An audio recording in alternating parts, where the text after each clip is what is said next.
Hi, nice to meet you, Hello. Ashley and Jorden. First of all, I'd like to say congratulations on the film. Thank you. I was rattled, to say the least, about the film in a good way. I think when people take a glance at maybe the trailer or when they read the synopsis, they're like, okay, this is interesting. They think they know what they're going to get. Yeah, they think they know. I went in there thinking I knew it all. Like, okay, I know what this film is going to go. It went completely left, which is what makes the film great. You play Neve, Ashley, Yes. who is a mother who left her children in exchange of this pristine middle-class lifestyle. That is kind of a complex character to get into because I imagine you're a complete opposite. That's something you wouldn't do. So how did you tune into that?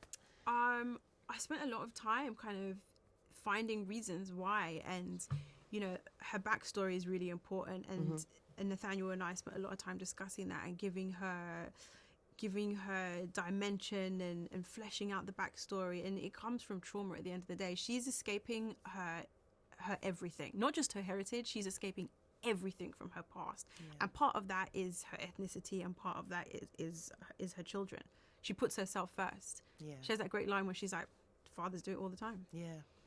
And that's one of the lines that kind of grasped me because I thought, hold on, for me too, because I don't think she's a particularly sympathetic character, but that line, I was like, oh wow, that's given her it's given her weight, truth. It's like, it does make you question, because men do it all the time. So they have second families all the time.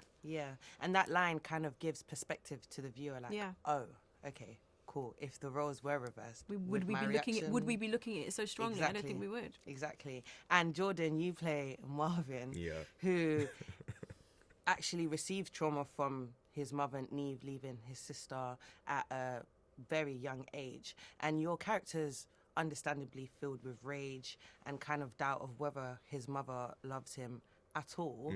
If you were friends with Marvin and he told you about the situation, what would you even say to him? I would say what you are planning on doing, maybe don't do that. Let's not go about it that way. I think, I would say maybe reach out. Start with an email. Say hello. That might be nice. But yeah, it's a very difficult situation to find her in. But I feel like I would guide him in a less destructive way. Yeah, definitely. Because I feel like both Marvin and his sister, they feel as if they're quite isolated, which is understandable. Because your mother up and leaving without any explanation can make you kind of be afraid of the world, or to even be afraid to reach out, which, without spoiling the film, kind of gives a reason to why they went to that extreme. And I think with Marvin, he experiences it differently to Abby because he was a little bit older. So the pain, like, he's very conscious of that pain and that abandonment. She's become something like almost grotesque in your eyes, doesn't she? Like, she doesn't. It doesn't feel like you can just reach out. She's almost like the witch in the fairy tale. Exactly. They're the monsters in each other's story. Yeah. And talking about monster, in the film, I noticed Marvin's character has this glance where even when he's not speaking, it's like, I don't know what he's about to do. I kind of feel sorry for him, but then at the same time, it's like, the rage, you don't actually have to speak, you can feel it from a distance. How did you come to that decision as a character to go, this is something I'm going to carry with Marvin throughout the film? I think definitely, like, reading the script, you can feel that there's a lot of weight on Marvin. Like, he's got a lot of emotional baggage, and there's that trauma within him. And I think I internally process that and try and create, so when I'm doing that kind of look, there are words that are going around in my head. I think there was a lot of times where I was looking at you and I was like, what am I thinking? It's like a lot of anger, it's a lot of shouting. And then we come out of it and I'm like, Ashley's the best. But yeah, it's definitely like feeling all of that, those emotions. I can definitely feel that as the viewer. And the both of you, when you first, I don't know if you saw the script first or if you auditioned, what made you say yes? Because as actors, I imagine you get auditions and you get offers, but, with integrity, there's some things you say yes to and there's some things you say no to. What made you say yes to the Strays? I didn't want to tape originally. I was asked to tape and I didn't want to. I felt really scared by the material. I thought that no one would ever let me play that part. And I'm glad that I did. And I said yes because she's like complex and compelling and terrifying, and like it's a dream to play a character that has so many sides to her. Yeah. And what about you, Jorden? Yeah, for me, again, it was reading that script and the challenge of telling that story and playing that character. Like, Marvin's not like me at all. Yeah. So I was like, okay, cool. I feel there's a challenge to step into that and, you know, bring it to life and make it real. Yeah. Or real that fits with me. Yeah. I've heard in the past that actors incorporate music when during the process of character development. Who was at the top of your playlist when getting into the zone of your character? I never tell anybody the songs that I put on my playlist. Oh. I tell you why, because they're not literal. Yeah. Sometimes they're like, there's a word in a song that helps you connect with a scene, or just like the melody. I don't know. So I never tell people, but we connected on this. Like, we both have playlists for each character. Okay. Because it's like a good, quick, emotional cue to have it in your ear. For the scene where you guys come to the party. Yeah. Oh yeah. I had my headphones in the remember. the whole time. I didn't talk to anybody that day. I had my headphones in between takes. Okay, what's the name of the playlist, if you named it? Oh, I named it the character. This is Neve. Oh, okay, so Neve, and what's the name of your playlist? It was just, I called it Marvin's Room, actually. Oh my gosh, that is sick. That is Drake on there? He wasn't on there. No, he wasn't on there, but I like the play on it. Yeah, I was like, yeah, that is a very good play too, because compared to the Drake song, it is the other side of the spectrum. Would you be friends with your characters? And why? I don't think so. No?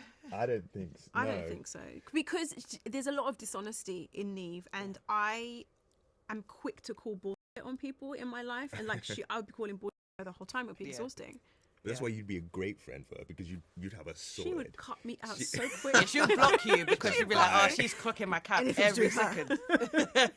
Yeah. Would you be friends with Marvin? No, probably not, but I would want to help him. Yeah. I'd want to be like, mate, this is not the way. Come on, guy, let's think about this differently. Yeah. But I can't see us hanging out. Yeah, I don't think you could go out with a drink with Marvin. No. He'll end up. He probably wouldn't want to That's either. true. He'd be like, no, I'm cool. No time. Got to stalk my mum. I'm on a mission. What kind of unusual rituals or techniques have you done throughout the process of Neve and Marvin coming to creation? So I actually say this one. Yeah. On for the final act when we with the house, I listened to the Halloween theme. Okay. Oh, did you? Every day I'd walk in onto a bass and that would be playing. I'd turn it off when hair and makeup would come onto the truck or everything. Right. Because I'd be like, they might be like, what's going But on? no, I never share my my process with people at work either, because I just feel like it's nobody's business, and they're gonna think it's weird and it's gonna inhibit you. But I didn't know that you were listening to Halloween. Yeah, that Wow. one was playing over. That makes sense. I feel like if you could turn Marvin into a theme song, that's the perfect. one. That is I perfect. can see it now. Yeah. What about Neve? For me, so much of the process of getting into character was the hair and makeup process, because it was pretty lengthy. Originally, Neve was written for an older actress, and Nathaniel was really concerned that I wouldn't read old enough. So we did some aging makeup, which I think some of it plays and some of it doesn't. You can't always see, but it was kind of helpful for me in the process. They did nearly burn my eye with the hairdryer. Like they put a thing called old age stipple on your skin to create texture. Right. But how they do it is like they stretch it, put the product on, then they scrunch your skin and then blow it with the hairdryer. Oh. It's Wow. quite the You went process. through a lot. I did. Yeah, that is, And the Neve is a lot. wigs were definitely part of it for me. They were itchy as hell. It looked itchy. That was a character choice, but also it definitely was physically there for real. They were very itchy. I got a rash. Do you remember when I got the rash on the front of my head from the lace? Really? Yeah, it was really gross. Yeah, the lace was very visible. That's Very- what made yeah. me laugh about Neve. It's Yeah. like you're trying to cover the hair, but then it's like you can see it and it tells within the And very character. important. It's very quickly in the story. Yeah. You know that it's a wig. Yeah, She's not good at laying her own wig. it is. It is. If there's one thing that you want viewers to take away from the Strays, what would it be? I just want them to have a conversation about the characters. I want them to analyze them, and I want them to discuss who's in the right and who's in the wrong. Yeah, having a conversation about those themes, like identity, race, colorism, People talking about that, I think, is the key takeaway. And conversations that are productive. Yeah. I think conversations such as colorism and identity as someone who is black or mixed race have been had, but they didn't really go anywhere. And I think that's one key thing I took away from the Strays personally, is that those conversations have been put in a world and a format that is a family, where the mother has left and how the children have been left with that trauma. But then, is the mother happy where she's even gone? And simple things such as the wig and the responsibility Marvin now had. You can tell she's got no black friends. Yeah, it's a shame, isn't it? It's a shame. It is a shame. It's a shame, and there's no black people in that town to help her. Yeah, she went really far away. She's reaping what she sowed. Exactly.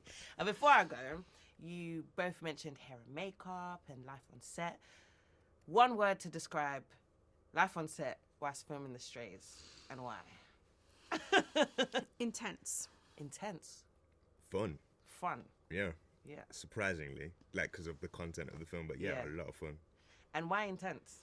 Intense because it was quite like an emotional journey for all of the characters in the final act, especially, which is one of the very last things that we shot. It all culminated towards that, and I felt quite an emotional release at the end of doing that. Like, it felt like, whew, we've done it. Yeah. And fun, you said, surprisingly fun. Yeah, I think we just all really had such a good time with each other on set, because the core cast is quite small, so we really got to know each other well. And like, you'd be laughing, and then they'd be like, right, we're going for a take, and you just switch, which also shows how in it we all really were as connected to the material. Wait, is there a group chat? There is, yeah. What's the group chat called? Well, it's called Cold Harbour Family, because the film was originally called Cold Harbour Lane. Yeah. Oh, that's cute. That is cute. Well, thank you. Thank you. And again, well done on the film. Oh, thank you very so much. Nice talking to you.